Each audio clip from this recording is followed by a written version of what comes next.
King Lear, Part 2, Goneril and Regan. What Cordelia had feared with respect to her sisters speedily came to pass. When the kingdom was safely in their possession, their true natures became apparent, and they showed themselves for what they really were, false, cruel, and utterly heartless women. The arrangement had been that King Lear, with 100 knights, was to stay a month at each daughter's in turn, but before his term of residence at his eldest son-in-law's, the Duke of Albany, had come to an end, Goneril contrived by her outrageous behaviour to drive him from the palace. She pretended that his knights brought disorder into her household, and although her father had presented her with half his kingdom as a dowry, she grudged even the small expenditure of maintaining this paltry band of followers. She ordered her steward Oswald and her servants to treat him with open negligence and disrespect, in the hope of bringing about a quarrel. If it were to her father's distaste, she said brutally, he could go to her sisters. She knew that Regan was of the same mind with herself in the resolve, as they expressed it, not to be overruled. "Idle old man," remarked Goneril contemptuously, "who would like still to manage the authorities that he has given away." Lear, always fiery-tempered and impetuous, was certainly not one to submit tamely to such insulting treatment, and almost out of his mind at the base ingratitude of Goneril and the insolence of her domestics, he ordered his horses to be got ready, and prepared to depart to his second daughter. He now began to repent of his harshness to Cordelia, and to realize how foolish he had been in parting so rashly with his authority. But the poor headstrong old king had one friend near him of whom he did not know. The faithful Earl of Kent loved his master in spite of his faults, and determined not to forsake him in the evil days which he knew must be at hand. In the guise of a poor man, Kent came to the palace of the Duke of Albany and persuaded King Lear to take him into his service. One other devoted follower was also left to the king, his faithful fool or jester. The loving loyalty of this man never failed, and his deep attachment to his royal master was touching to see. In the midst of the vexations which fretted his impatient spirit, the old king turned for refreshment to the quaint sayings of this humble friend. Had he but known it, the intelligence of this poor fool far surpassed in wisdom his own mad folly. Cordelia's departure had been a great grief to this affectionate creature, and after she went to France he pined and pined away, and kept sadly aloof from his master.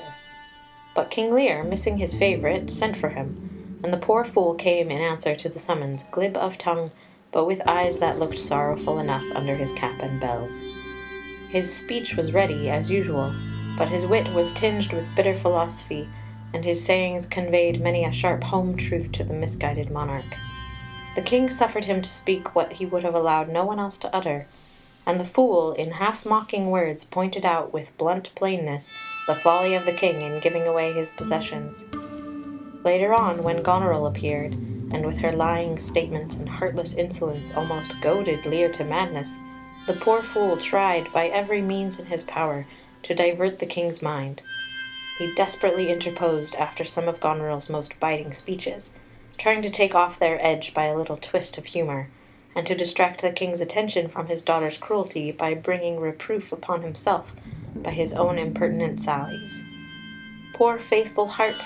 He might as well have tried to divert a thunderbolt with a harlequin's wand. In the storm that was now to burst over them, the poor thrall could do nothing to save his master, but at least he could cling to him with unswerving fidelity, and share his wanderings and misery. The Duke of Albany, less hard-hearted than his wife, tried to soften her harsh severity, but his attempts were useless. She declined to listen to any reasoning, called his mildness want of wisdom, and, acting on her own authority, suddenly dismissed 50 of her father's knights, on the frivolous and altogether false pretext that they conducted themselves in a riotous fashion in her house, and that it was dangerous for the lives of herself and her husband for Lear to keep such a large guard about him. Lear, furious with rage, declared his intention of leaving Albany's palace immediately, and started with the fool for Regan's house, sending Kent on in advance with letters to announce his coming. Goneril, however, to secure her sister on her side, also sent letters to her by the steward Oswald, the man who had already incurred King Lear's wrath by his insolence. The two messengers happening to meet on the way outside the castle of the Earl of Gloucester, where Regan and her husband were then staying, Kent fell on the saucy knave and gave him a thoroughly well-deserved thrashing.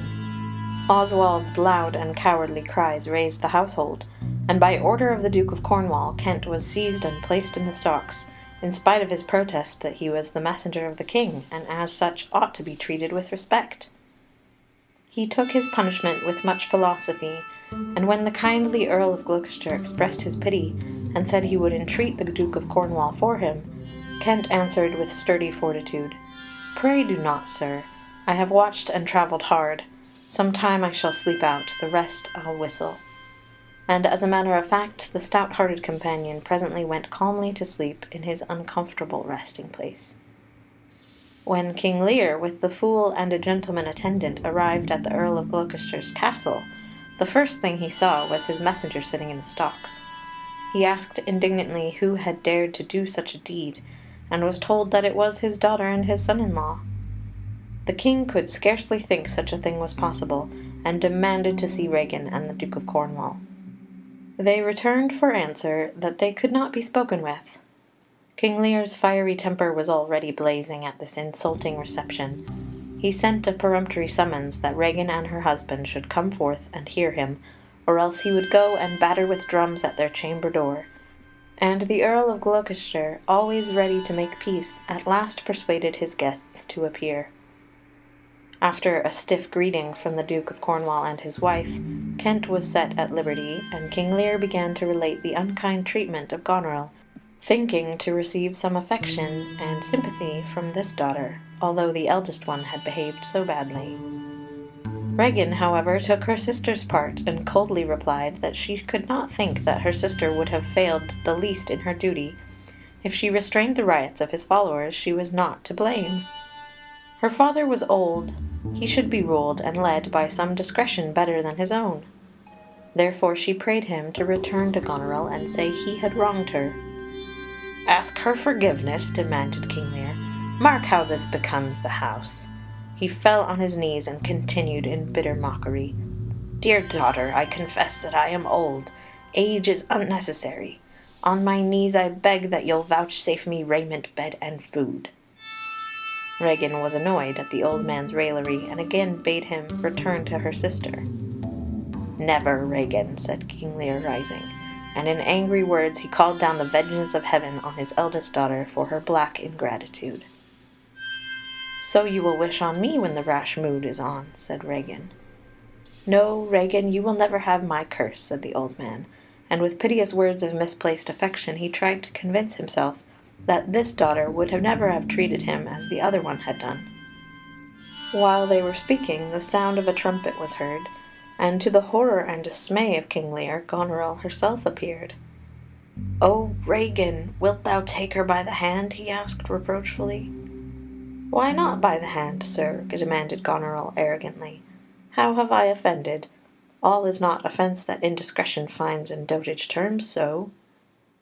Lear's self-control was rapidly leaving him, and he could scarcely answer calmly when Regan again advised him to return and sojourn with her sister for the remainder of the month, dismissing half his train, and then to go back to her. Lear indignantly refused to return with Goneril, but making one last effort to subdue his rising violence, he said he would not trouble Goneril. They need never see each other again, but he could stay with Regan, he and his 100 knights. To this Regan answered coldly that she had not expected him so soon, and was not provided for his fit welcome. She again counselled him to listen to her sister. 50 followers? What should he need of more? Indeed, why so many? How, in one house, could many people under 2 commands dwell peaceably? It was hard, almost impossible. "Why might not you, my lord, receive attendance from those that she calls servants, or from mine?" put in Goneril. "Why not, my lord?" echoed Regan. "If you will come to me, for now I spy a danger, I entreat you to bring but 25. To no more will I give place or notice."